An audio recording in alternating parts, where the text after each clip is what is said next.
Беларускі узурпатар Лукашенко любіць паўтараць, што часам не да законаў. Аднак традыцыя праву беларусаў сягае сярэднявечча. Праўладныя гісторыкі прасоўваюць наратыў, што ў Вялікім княстве літоўскім ды Рэчы Паспалітай панавала поўнае бяспраўе, а шляхта, якая складалася з адных палякаў, прыніжала беларускі народ і нішчыла ягоную культуру ды мову. Да чаго прыводзіць разрыў з сапраўднымі гістарычнымі традыцыямі і чым гэта небяспечна? Гэта праграма «Інтэрмарыум». З вамі Настя Ліна. Запрашаю. Адна з галоўных задачаў лукашэнкаўскай гістарычнай палітыкі ды прапаганды здэманізаваць вобраз мінуўшчыны і цалкам падпарадкаваць расейскаму імперскаму наратыву. Гэтак, адным з кірункаў такой палітыкі праўладныя гісторыкі ды прапагандысты бачаць перакручванне гісторыі права і юрыспрудэнцыі на беларускіх землях. Маўляў, уся гісторыя беларускага народу – гэта барацьба з прававым, культурным і эканамічным прыгнётам страшных суседзяў, у першую чаргу палякаў, а прыход расійскай імперыі усталяваў гістарычную справядлівасць. Робіцца гэта і дзеля таго, каб легітымізаваць лукашэнкаўскае часам не да законаў. Аднак грамадска-палітычныя практыкі і свабоды маюць на тэрыторыі сучаснай Беларусі тысячагадовыя карані. Яшчэ з-за часоў полацкага княства былі сфармаваныя паўнавартасныя палітычныя інстытуты, Веча і Рада, што разглядалі пытанні вайны, міру ды гандлёвых адносінаў Полацку з іншымі дзяржаўнымі ўтварэннямі. Веча полацкай зямлі магло скінуць, запрасіць або выбраць сабе князя, які адпавядаў бы іхным інтарэсам і не меў бы над імі поўнай улады. Досвед ранне-сярэднявечных дзяржаваў княстваў полацкага, смаленскага, чарнігаўскага, туравапінскага, віцебскага, менскага, навагародскага, гарадзенскага ды іншых быў выкарыстаны ў станаўленні палітычнай сістэмы ВКЛ. Вялікакняжацкая ўлада была абмежаваная з канца 15-го, пачатку 16-го стагоддзя вальным соймам сярэдзіны 1560-х гадоў і соймікамі, а таксама нормамі земскіх прывілеяў і агульнадзяржаўных актаў кадыфікацыі, статутаў ВКЛ. Увогуле ж прававая культура на беларускіх землях заўсёды развівалася згодна з агульнаеўрапейскім кантэкстам, а ў некаторых кірунках, напрыклад, этнаканфесійных зносінах, апярэджвала заходніх суседзяў. Гэтак, хаця гарадзельскі прывілей 1413 года абмяжоўваў у правах праваслаўных баяраў на тэрыторыі віленскага і троцкага ваяводстваў ды ў Жамойцы, прадстаўнікі дынастыі егілонаў з цягам часу асэнсавалі, да якіх наступстваў гэта можа прывесці, асабліва на рэлігійнай глебе. Таму ўжо прывілеі 1432, 34, 47, 92 гадоў паклалі пачатак працэсу ўраўнавання ў правах праваслаўных і каталіцкіх баяраў шляхты, роўнасць якіх, як і пратэстантаў, была канчаткова замацаваная агульназемскім прывілеем 1563 года. У 1468 годзе была падрыхтаваная першая ў ВКЛ кадыфікацыя нормаў крымінальнага, крымінальна-працэсуальнага і адміністратыўнага права ВКЛ, судзебнік Казіміра. Нягледзячы на тое, што агульнадзяржаўнае права ў сваёй аснове было феадальным і замацоўвала грамадзянскія свабоды, пераважна для баяраў шляхты, яно было не вузкастанавым, датычыла і сялянства. Гэтак, паводле прывілеі 1506 года падданым дазвалялася скардзіцца на службовых асобаў і прынятыя імі пастановы. Важна зазначыць, што вялікі князь мог толькі пацвярджаць папярэднія прывілеі. Скасоўваць жа ці змяняць старыя законы уладар мог толькі са згоды паноў рады. У 1588 годзе Леў Сапега атрымаў прывілей на выданне на старабеларускай мове трэцяга статуту, які зрабіўся вяршынёю тагачасныя прававыя думкі і замацоўваў суверэнітэт Вялікага княства літоўскага, рускага і жамойцкага. Варта памятаць, што жыхары ВКЛ кіраваліся нормамі статутнага, цывільнага і працэсуальнага права, і пасля страты ўласнай дзяржаўнасці ажно амаль да сярэдзіны 19 стагоддзя, калі расійскі імператар Мікалай I прыняў рашэнне канчаткова скасаваць дзеянне статута ВКЛ. Не дзіўна, што нашыя продкі спрычыніліся і да стварэння ды зацвярджэння Канстытуцыі Рэчы Паспалітай 3 траўня 1791 года, адной з першых у Еўропе. У гэтай канстытуцыі быў замацаваны прынцып падзелу уладаў на заканадаўчую, выканаўчую і судовую. Вядома, нягледзячы на прагрэсіўны характар развіцця прававой думкі, ВКЛ, як і польскае каралёўства, а зрэшты і Рэч Паспалітай абодвух народаў не былі ідэальнымі дзяржавамі. Прававое становішча шляхціча было лепшае за становішча селяніна, але ува ўсёй Рэчы Паспалітай быў шырока ўкаранёны прынцып вяршэнства права і законнасці. У сучаснай Беларусі прынцыпы законнасці, вяршэнства закону роўнасці ўсіх перад законам і незваротнасці пакарання, якія мелі нашыя продкі і якія сёння з беларусаў хочуць выкараніць, заўсёды былі асноваю сучаснасці і гарантыяй будучыні. І гэта мусіць вярнуцца ў Беларусь.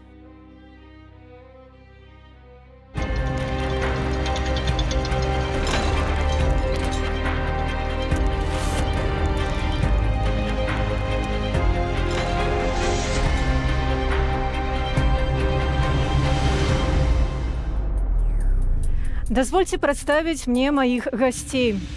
Прафесор Анджей Закшэўскі, гісторык права, выкладчык факультэту права і адміністрацыі Варшаўскага універсітэту. Добрый дзень, пане прафесорже. Андрэй Радаман, дактарант Беластоцкага універсітэту, былы супрацоўнік Нацыянальнай акадэміі навук Беларусі. Добрый дзень. Добрый дзень. А таксама з намі на відэасувязі навуковы супрацоўнік Нацыянальнай акадэміі навук Украіны, спадар Андрій Блануца. Доброго дня. Вітання з України, з Києва. І дазвольце маю размову пачаць з Беларусі. Спадар Андрэй, скажыце, калі ласка, сёння ў Беларусі кожны беларус адчувае праблему з законнасцю. Але калі паглядзець у нашу гісторыю, то сапраўды мы маем перспектыву шмат стагоддзяў, што беларусы мелі гэты закон. Калі ў нас увогуле у беларусаў на нашых землях, будзем больш дакладнымі, пачынаць з'яўляцца вось гэтая традыцыя закона? Справа в тым, што крыніцы права гэта не толькі законы. Нарматыўны акт гэта адна з вядомых форм існавання правых норм.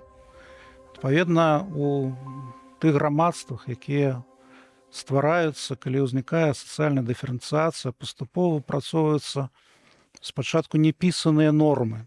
І спачатку это нормы не прававыя, это нормы проста звычаі, як паступаць у той ці іншай сітуацыі.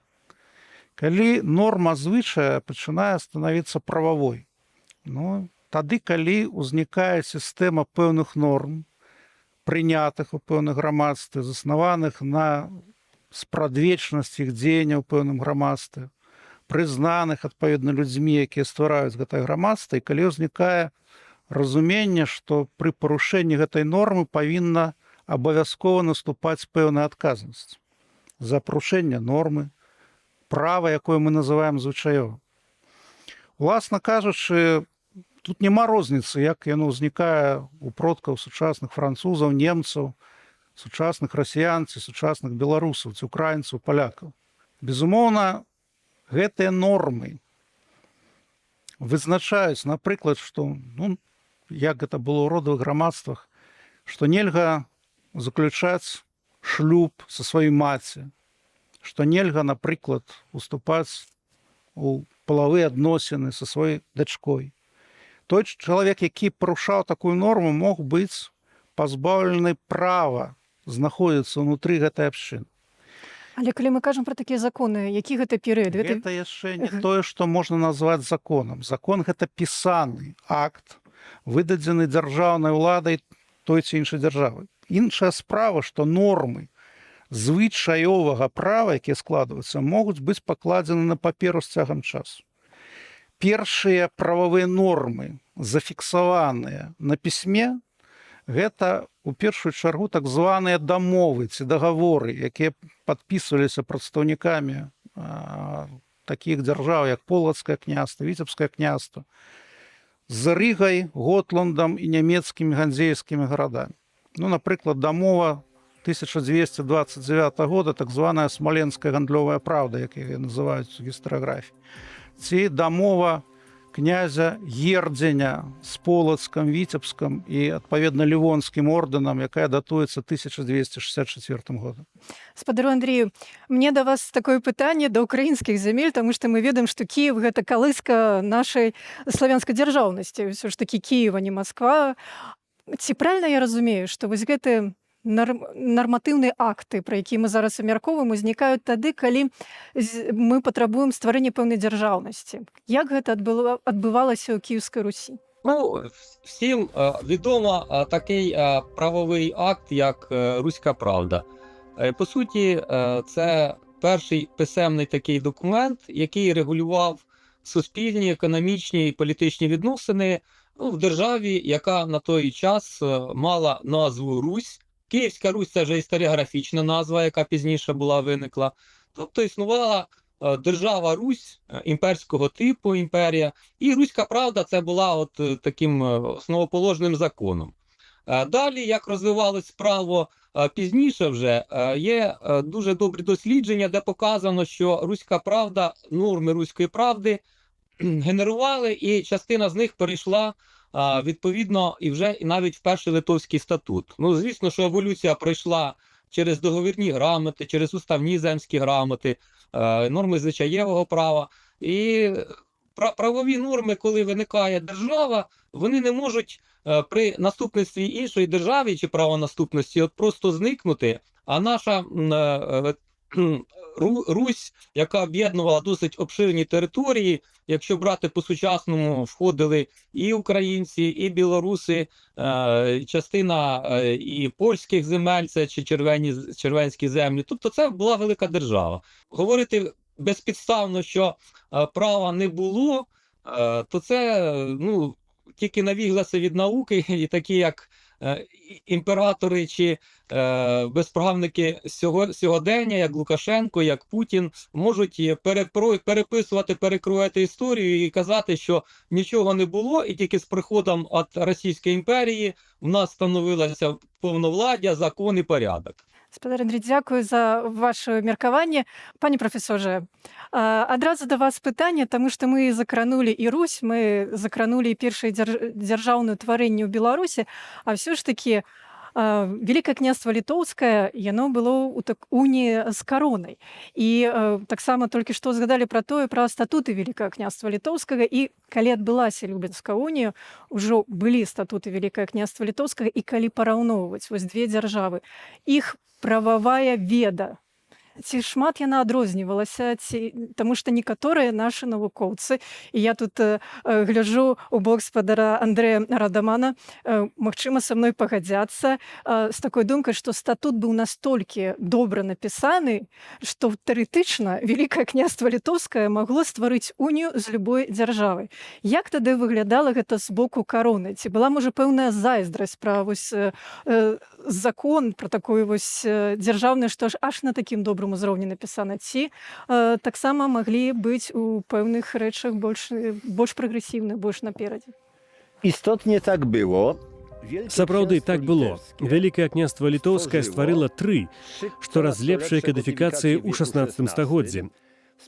Згаданы тут раней у праграме судзебнік Казіміра 1468 года. У сваю чаргу польскае каралеўства мела добрыя праекты, але іх не прыняў Сойм. Выйшла толькі кадыфікацыя працэсуальнага права формула працэсус. У сваю чаргу цудоўны праект кодэксу «Карэктура Юрыум» сапраўды сучаснае права не быў прыняты. Шляхта баялася, лічыла гэта новым правам. У сваю чаргу Вялікае княства літоўскае здолела кадыфікаваць сваё права з некалькіх прычынаў.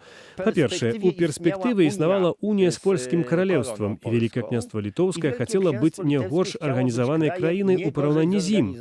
І гэта ўдалося фармальна значна лепш, таму што першы статут быў яшчэ такі сабе, а ўжо другі і асабліва трэці былі сапраўды сучаснымі рацыянальнымі кадыфікацыямі. Да таго ж, Вялікае княства стварыла рацыянальны тэрытарыяльны падзел.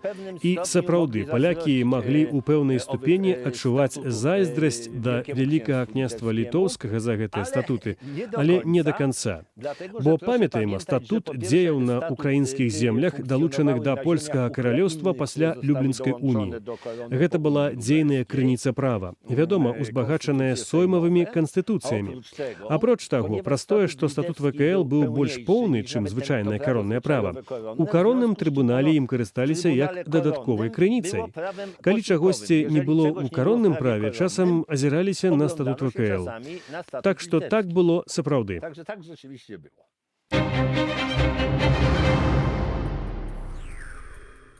Спадар Андрэй, адразу пытанне. Вось фармальна нават лепей мы пачулі ад спадара прафесара. А як так атрымалася? Як гэтыя статуты напісалі так? Хто іх складаў? Таму што вось калі мы паглядзім гістарычна, то першы, хто прыходзіць на думку, Леў Сапега, але гэтыя статуты не пісаліся аднім чалавекам. Гэта мусіла быць пэўнае кола людзей.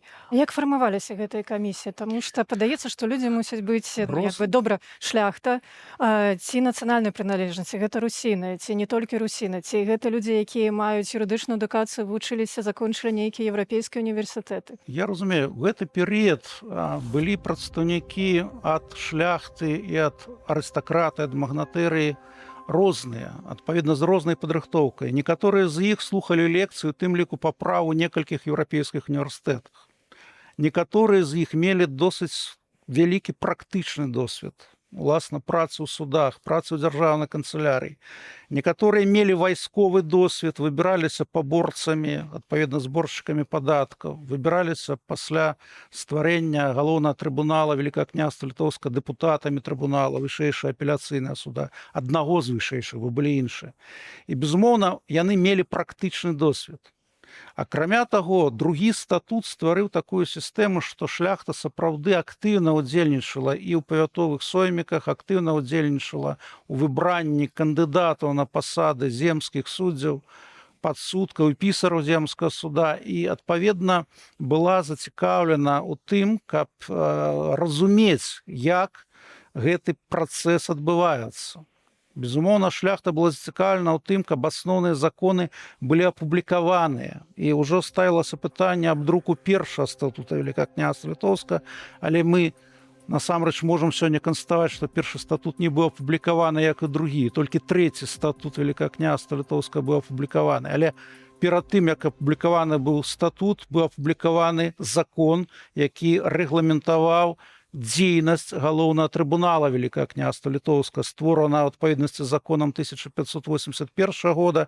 Першы склад трыбунала на чале з маршалкам Мальхерам Жгемонтович Сноўскім Граўш, віцебскім кашталянам, раней земскім суддзёй наваградскім пачаў дзейнічаць у 83 годзе, а ў 86 годзе спосаб праў трыбунальскіх быў апублікаваны ў Вільні у друкарні братоў Мамонічу. Спадару Андрій, да вас такое пытанне. Вось статуты Великага княства Літоўскага, калі далучаюцца украінскія землі, як хутка грамадства інтэгравалася гуляць па новых правілах, гуляць па новых законах, падпарадкоўвацца гэтым законам? Ці былі нейкія асаблівасці? Ці былі нейкія папраўкі, прывілеі? Як гэта функцыянавала на украінскіх землях? Я, як практичний дослідник і видавець литовської метрики, разом з своїми колегами, зокрема з моїм колегом Дмитром Ващуком, ми видали кілька книг литовської метрики якраз у цього періоду після прийняття першого литовського статута. І вже ми там бачимо, як ми порівнювали в правових документах, в документах надавчих, регулюються цитати навіть із першого статуту, вводилися в метричних документах. Далі тематичні збірники, видаючи, наприклад, акти Волинського воєводства, там теж все це прослідковується чітко. І дуже цікава книга щодо українських земель, документальна, це 22-га книга литовської метрики, тому що вона специфічна, там зібрані всі привілеї на наказ Великого князя Литовського, щоб українські землевласники Волині представили всі свої привілеї на маєтності. І, по суті, ця книга такими блоками поділена, де волинські роди князівські, шляхетські представляють свої документи, і там чітко можна простежити в достатутовий період, які були документи їхнього надавчого там правового характеру, і як уже після першого литовського статуту теж вже вплітаються норми статута в всю документацію. Тому тут сказати, що був якийсь супротив імплементації норм чи ні, я хочу сказати, що дуже швидко і широко почалось застосовуватися якраз дія першого і другого литовського статуту. Ну, а третій статут, це вже дійсно вже відшліфована так була і практика, і судова практика, і поточна, і економічна практика, що це вже стало якби повсякденним правовою свідомістю, можна сказати. Вы казалі пра тое, што выдавалі літоўскія метрыкі, рыхтавалі гэтую працу. А ці заўважылі вы, што маглі на той час існаваць нейкія спрэчкі паміж, ну, скажам так, груба па нацыянальнай прыкмеце, вось сярод русінаў, літоўцаў Ці гэта тады неяк гарманічна суіснавала? Національний конфесійний фактор там взагалі, конфліктна ситуація взагалі не переслідковується. От в тих документах і тих метриках того періоду, які ми видавали, і я володію багатьма документацією, бо я свою книгу писав якраз по нормам і першого, і по другого статуту. Тому отут казати, що конфесійний фактор, який активно проявлявся, його там не було. Можа, маё такое дакладнейшае пытанне. Мы ў нашай беларускай гістарыяграфіі, ў нашых універсітэтах, у школах кажам пра тое, што статуты Вялікага княства Літоўскага былі напісаны на старабеларускай мове. Я падазраю, што ва ўкраіне гэта падаецца, што былі напісаны на стараўкраінскай мове. Ці гэта так? Знаєте, ми консультувалися під час видання метрики з Інститутом української мови Національної академії наук. Дійсно, у філологів є таке бачення, що вони от мову того періоду називають староукраїнською. Але я б вживав би такий термін «руська мова». Тому що виділяти якісь особливості там чи старобілоруські, чи староукраїнські. Якщо читати, наприклад, документи того ж самого 16 століття, а в мене був досвід з московських архівів з їх, там трошки відмінність вже відчувається. В стилі написання, в самих словах там є. А у нас мова функціонувала руська, і документи, які писалися, видавалися, була єдина мова. І характер казати, що це старобілоруська чи староукраїнська, я думаю, що не варто цього казати. Пане прафесорze, да вас пытанне. Статут Вялікага княства Літоўскага напісаны на рускай мове, так? Але статуты Вялікага княства Літоўскага, як гэта падаецца польскай гістарыяграфіі? Ці няма тут пэўнага казусу, які не могуць беларусы падзяліць з сучаснымі літоўцамі? To znaczy, u nas w tradycji historiograficznej... У нас у польскай гістарыяграфічнай традыцыі кажуць пра рускую мову, часам гаварылася пра крывіцкую мову, канцылярскую мову.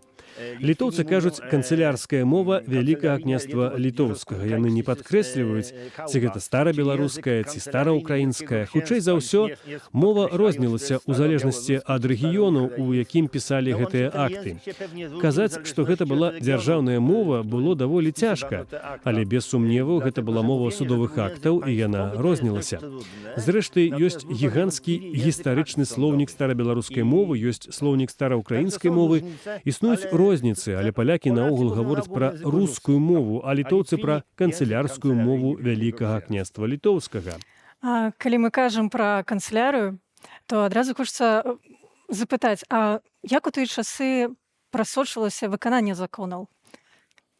O, to jest pytanie. Гэта пытанне.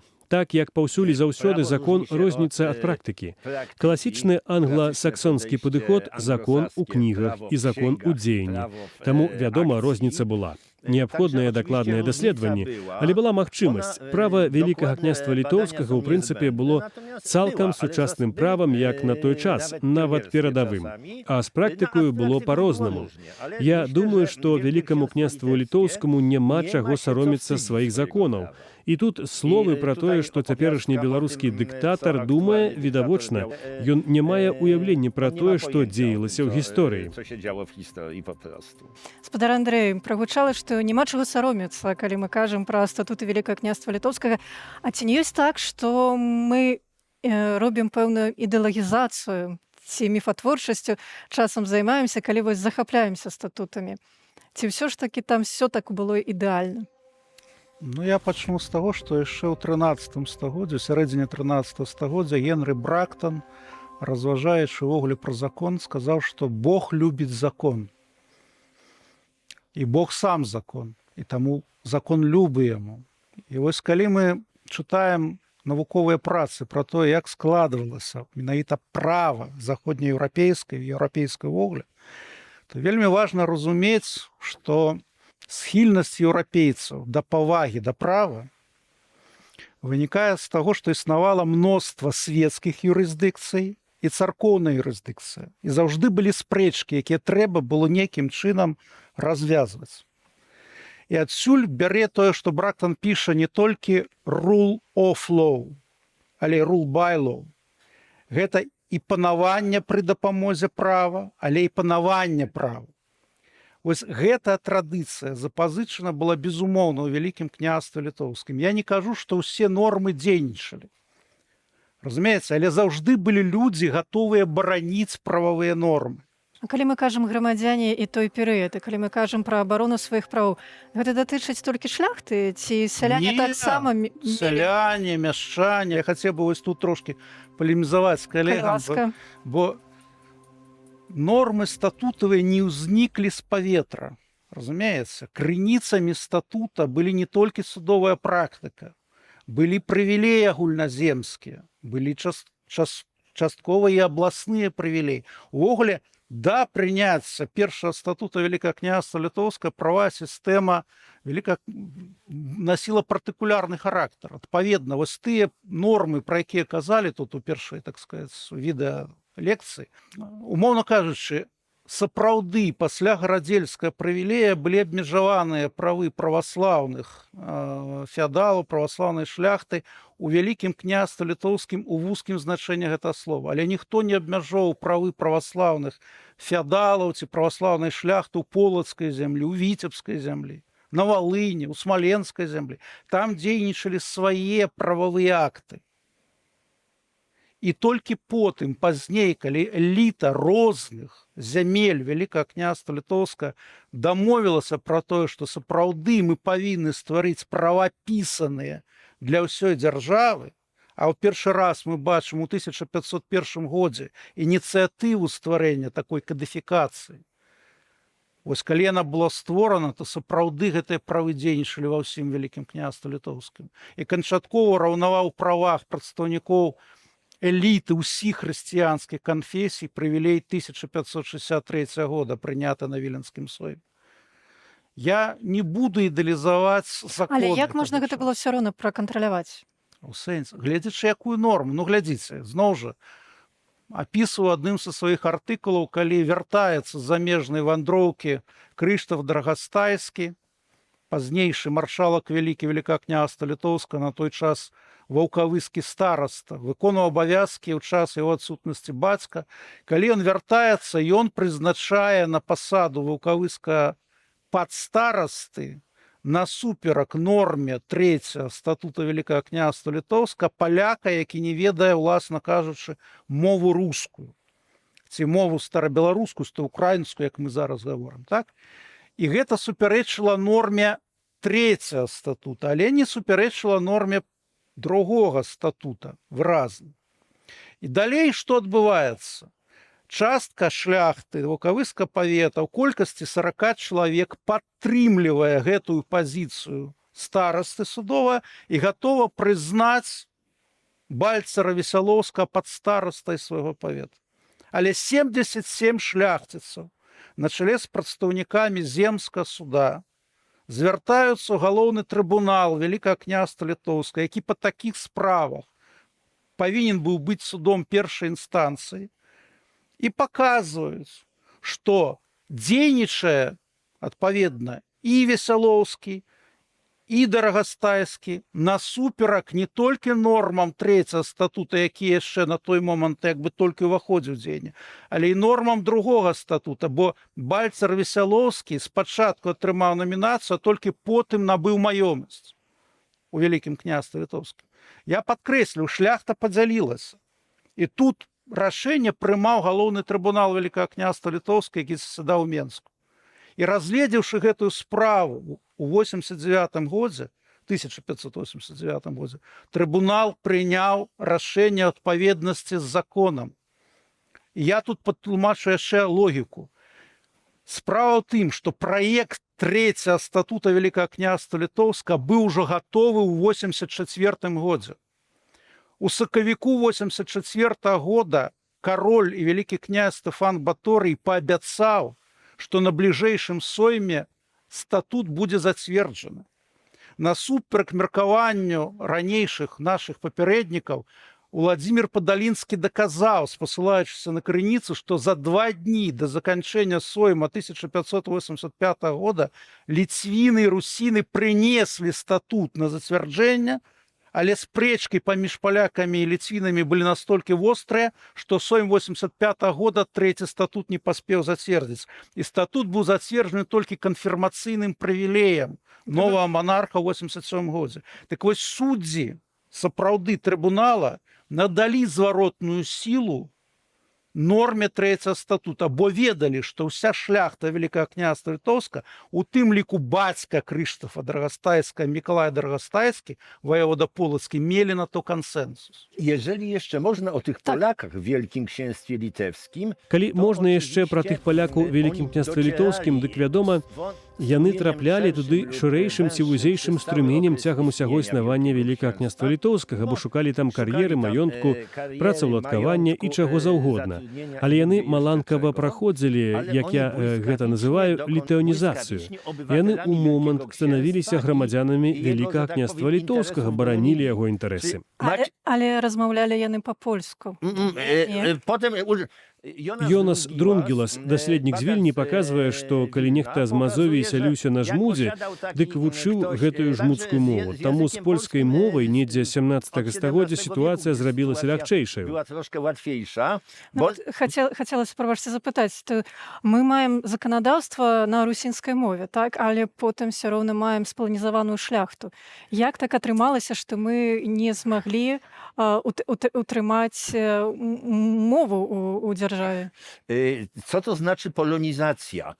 Што значыць паланізацыя? Паланізацыя магла быць моўная. Напрыклад, я наваградскі шляхціч. Сапраўды я ведаю польскую мову, часам падпішуся па-польску. На соме ў Варшаве гавару па-польску, але ў сябе ў Вільні размаўляю па-руску. Тады валодалі некалькімі мовамі. І паланізацыя выглядала так. Я наваградскі шляхціч. Можа, дам іншы прыклад, які прыводзіў прафесар Літвін. Праваслаўны шляхціч з берасцейскага ваяводства ці аднекуль яшчэ. У сябе ён праваслаўны. Едзе на з'езд у Вільню, ён русін. Едзе на сойм у Варшаву, ён ліцвін. Едзе на адукацыю ў Еўропу і піша «Eques polonus sum». І была зборная свядомасць. Я русін, грамадзянін Вялікага княства літоўскага, грамадзянін Рэчы Паспалітай, якую ў скароце называлі Польшчай. Rzeczy Pospolitianina, можна нават так сказаць. Jezus Maria. Z ust mi pani to wyjmuje, bo Божа мой, вы знялі ў мяне з языка, бо якраз пра гэта я напісаў артыкул. Так што сапраўды так, гэта не паланізацыя. Гэта валоданне польскай мовы, якое аблягчала доступ да культуры ўсёй Рэчы Паспалітай. Але гэтая польская мова ў Вялікім княстве літоўскім узнікла на месцы, яна не была прывезеная з каліжскага ці серадскага ваяводства. У ёй ёсць мноства рэгіяналізмаў, літуанізмаў, рутынізмаў, лацінізмаў. Можна сказаць, што польская мова ў 16 стагоддзі і польская мова ў Рэчы Паспалітай 18 стагоддзя. Гэта дзве розныя мовы. Гэтая паланізацыя гучыць так, нібы я праваслаўны русін, адмаўляюся ад сваёй веры і нацыянальнасці. Я проста размаўляю на яшчэ адной мове, але я ўсведамляю, што я наваградскі шляхціч. І вам, зразумела, вядомы пан Тадэвуш у польскім арыгінале ці ў перакладзе Броніслава Тарашкевіча, дзе галоўны герой гэта суддзя Сапліца. Я знайшоў тастамент Сапліцы 70-х гадоў 17 стагоддзя, дзе подпіс стаіць кірыліцай. Так што гэтыя мовы функцыянавалі.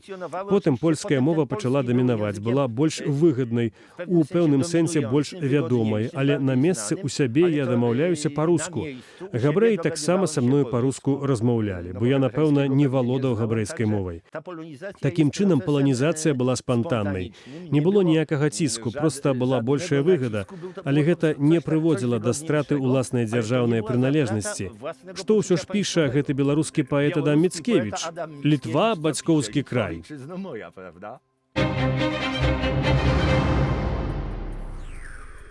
Спадар Андрэй, можам мы сказаць, што калі кажуць пра паланізацыю шляхты, так, у Вялікім княстве літоўскім, пазней беларускай шляхты, Рэчы Паспалітай, што гэта ў пэўным сэнсе таксама пэўная міфатворчасць, бо калі мы пачынаем разбірацца, то аказваецца, проста ў гэтай дзяржаве функцыянавала некалькі моваў.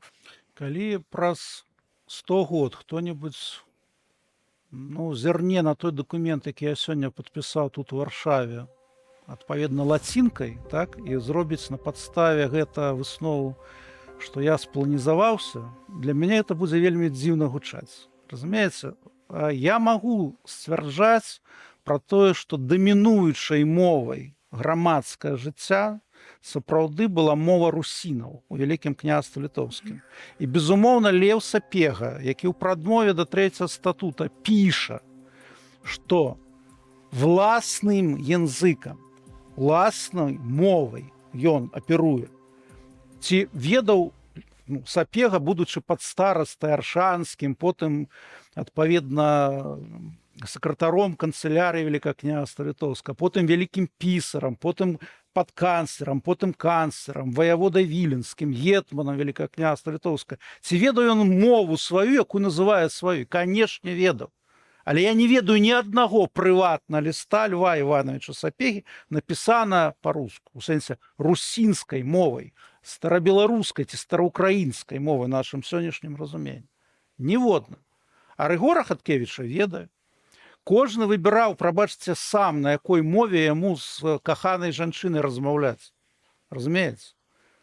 А тое, што нашыя продкі часам ведалі там і 7, 8, 10 моў замежных, гэта пацвярджаецца крыніцамі. Толькі наша сітуацыя ў тым, што гэта не столькі замежнай мовы, калі мы кажам пра мовы Рэчы Паспалітай, колькі для шляхты гэта былі мовы свае, так, якія яны валодалі. Спадар Андрію, да вас пытанне, таму што вы з Украіны, і мы в грамадстве такія, скажам, посткамуністычныя, калі спрабуем будаваць сваю дзяржаўнасць, суверэнітэт, дэмакратыю, заўсёды маем праблему з разуменнем, што такое дэмакратыя, падзел уладаў. І тут узнікае пытанне судоў, так, судовай улады. І вось калі глядзець на нашых продкаў, наколькі грамадства так фармавалася, што суды пачыналі дзейнічаць, наколькі людзі тады разумелі, што да судоў можа звярнуцца і шляхціц, і магнат, і селянін, і суды будуць працаваць, і ім дапамогуць. Ну, тут потрібно сказати, що і судова практика, коли вона вже викладена була на папер, кодифікувалась, це не означає, що тільки в той час була якраз довіра до судів і реально суди працювали. Тут теж потрібно брати з раніших періодів. Наприклад, дуже добре прописана така тема, як копний суд. Що це за суд? А це суд якраз селян місцевих. І норми оцього копного судочинства, вони теж не безпідставно війшли, там гнати сок, наприклад, такий термін, це теж в литовські статути все війшло. Тому таке звичаєве право і суди старішин, які існували до кодифікації, всі діючі норми, вони війшли відповідно і в статути. А те, що шляхта, селяни могли звертатися і реально отримувати своє представлення, своє рішення в цих судах, це дуже добре, по-перше, прослідковується і в актовій документації. Це Гродські земські суди. Ми бачимо цілі баталії судові, коли звинувачення відбувається. Інститут адвокатури уже на той час, на середину 16 століття, він був добре розвинений. І роль кожного учасника в цьому судовому процесі на сьогодні це вже не проблема, написані і статті, і книги написані. І тому практика, якраз судова практика, де можна було і відстояти своє право, і поскаржитись, вона працювала. Звісно, що питання невиконання чи оскарження рішень, існувала проблема невиконання судових рішень.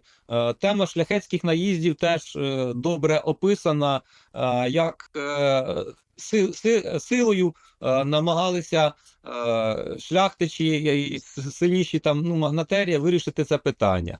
Але це все до пори до часу, все одно право, воно було більш в пріоритеті, ніж невиконання норм права, я можу так сказати. Panie profesorze, передаю вам голос, бо хочеце нешта удакладніць. To znaczy, oczywiście prawo łamiano. Вядома, права парушалася, але яго таксама шанавалі. Калі мяне суд прысуджваў да пакарання вежай, такой вязніцай, то я добраахвотна кіраваўся ў гэтую вежу, сведчыў у судовых кнігах, што сядаю ў вязніцу і адбываў гэтае пакаранне. У асноўным гэта тычылася больш лагоднай верхняй вежы. Наш калега з кафедры знайшоў такі запіс, што ў гэтую больш суровую вязніцу таксама з'яўляліся добраахвотна. У кнігах кнігах записвалі з'яўленне і сядалі там унізе.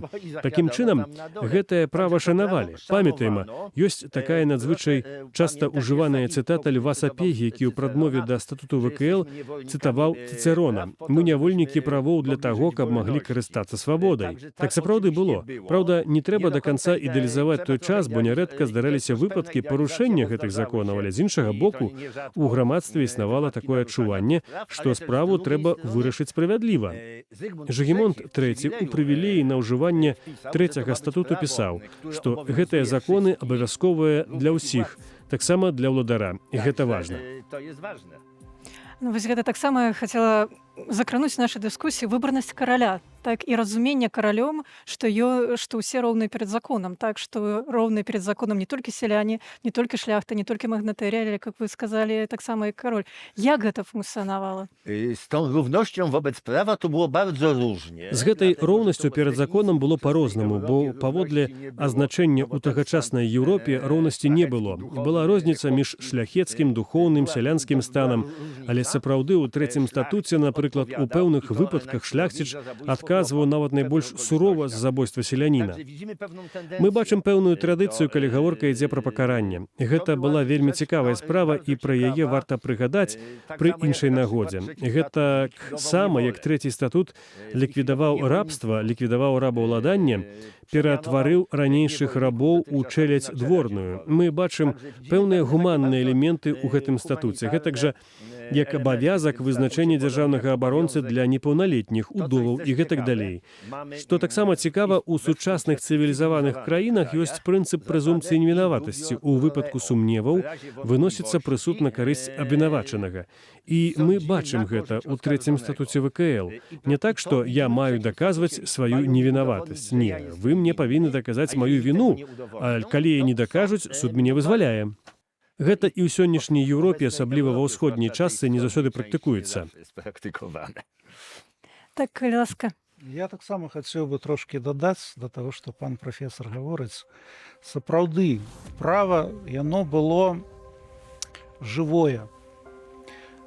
Разумееце, норма, якая уводзіла індывідуалізацыю пакарання за здзейсненае злачынства, яна ўзнікае ў 15 стагоддзі. Умоўна кажучы, жонка і дзеці злодзея, які здзейсніў крадзеж, але не прынёс да хаты, напрыклад, нейкую маёмасць скрадзеную, жонка дзецьмі ім не карысталіся, то судебнік так званы, ці статут Казіміра 1447 года, прабачце, 1468 года вызваляў іх ад такой адказнасці.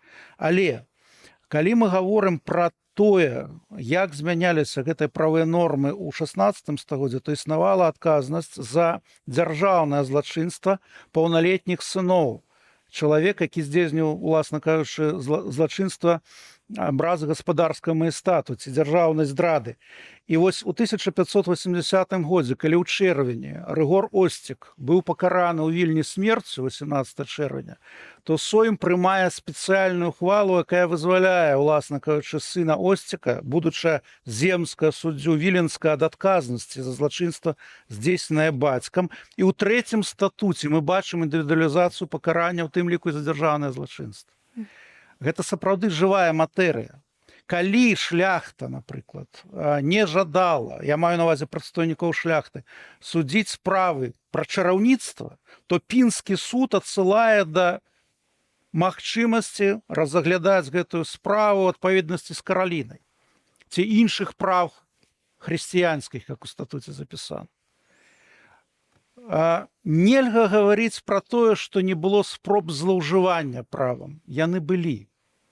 І былі спробы, можна кажучы, і падкупіць суддзяў трыбунала. Былі, але гэта было зрабіць вельмі цяжка. І мы бачым у дакументах, мы бачым рэакцыю шляхту на такія спробы. Калі, напрыклад, у 1598 годзе наваградская шляхта, бачачы, што часам выбіраюцца дэпутатамі трыбунала юргельтнікі, арыстакраты, гродскія суддзі, якія залежаць ад арыстакратаў, выносяць на абмеркаванне Сойма ініцыятыву, адпаведна, каб юргельтнікі панскія, каб гродскія суддзі не маглі быць дэпутатамі трыбунала. Прынята была такая норма на ўзроўні ўсёй дзяржавы? Не, але праблема была зафіксавана. яны сапраўды імкнуліся палепшыць гэтае заканадаўства, не заўжды атрымлівалася. Спадар Андрей, да вас такое пытанне напрыканец нашай праграмы. На жаль, час у нас абмежаваны. Ведаеце, складаная гісторыя украінскіх земель Вялікага княства Літоўскага і кароны. Калі мы глядзім у статуты Вялікага княства Літоўскага, ці ёсць там нейкія артыкулы пра здраду дзяржавы? Так. В статутах були прописані норми про державну зраду. Ну, що передбачалось? Передбачалась конфіскація всього майна, всіх маєтностей. Це ми побачимо навіть повстання Глинського. Були конфісковані всі маєтності роду і роздані шляхти іншими наданнями. Так само практика під час литовсько-московських воєн, яка була, державні зрадники, які тікали в Москву, це відомі нам ці сіверські там шляхти чи князі, які перейшли на службу до Великого князя Литовського, всі землі їхні були конфісковані. Натомість і Велике князівство Литовського приймало якби в свої ряди тих самих московських бояр, які тікали під час цих воєн, і відповідно надавалися вільні землі цим московським боярам. Оце в 30-х роках, от я в своїй монографії там навожу такі випадки, коли московські бояри були пожаловані земельними маєтностями у Великому князівстві Литовському. Тому поняття державна зрада, да, вона була зафіксована, і реально ті, хто зраджували, вони каралися. Сапраўды, першы раз паняцце, пра якое мы зараз кажам, дзяржаўнай здрады, фіксуецца ў часовым нарматыўным акце ў ухвале 1509 года. І сапраўды яно звязана з паўстаннем Глінска. Але тэрмін гэтай ухвалы 2 гады быў. Потым ужо пра тое, як рэгулявалася, у тым ліку адказнасць за дзяржаўную здраду, вельмі добра напісаў у сваёй манаграфіі Караль Лапатэцкі ў асобным артыкуле, апублікаваным па-беларуску, беларускім гістарычным аглядзе. Дзякуй. Кароткае пытанне, спадар прафесор, не магу не запытаць. Вы як выкладчык факультэта права, мы ведаем, што статут Вялікага княства Літоўскага ён праіснаваў да 1839 года, калі частка гэтых нашых земель была ўжо расійскай імперыі. Але калі пагуляцца ў альтэрнатыўную гісторыю, як вы думаеце, як доўга мог бы існаваць статут Вялікага княства Літоўскага? Dobre pytanie. Якраз пасля прыняцця праз 5-10 гадоў пасля яго, пра што казаў мой калега Андрэй, на практыцы выявіліся пэўныя хібы статуту. Таму з'явіліся шматлікія камісіі для ўнясення паправак у яго. Яны не дасягнулі мэты. У 30-е гады 17 стагоддзя сабралася апошняя такая камісія. Праз спрэчку паміж каталіцкай і пратэстанцкай часткамі камісіі папраўкі ў статут унесці не ўдалося. І тады канцлер Альбрэхт Станіслаў Радзівіл сказаў: калі не ўдалося ўнесці папраўкі праз камісію, хай цяпер яны ўносяцца канстытуцыямі, соймавымі законамі. Такім чынам былі падрабязныя законы, якія ўносілі папраўкі ў нормы статуту. Калі б не падзелы Рэчы Паспалітай, статут правдападобна быў бы заменены на кодэкс Станіслава Аўгуста, але пэўная частка нормаў са статуту у яго была б уключаная, бо яны не састарэлі. Немалая частка нормаў састарэла, але ў кодэкс Станіслава Аўгуста пэўныя нормы ўвайшлі. Гэта былі б 90-е гады 18 стагоддзя. Статут ВКЛ дзеяў у судовай практыцы ў 19 стагоддзі з той прычыны, што спадчынныя правы разглядаюцца паводле нормаў права на момант маёй смерці.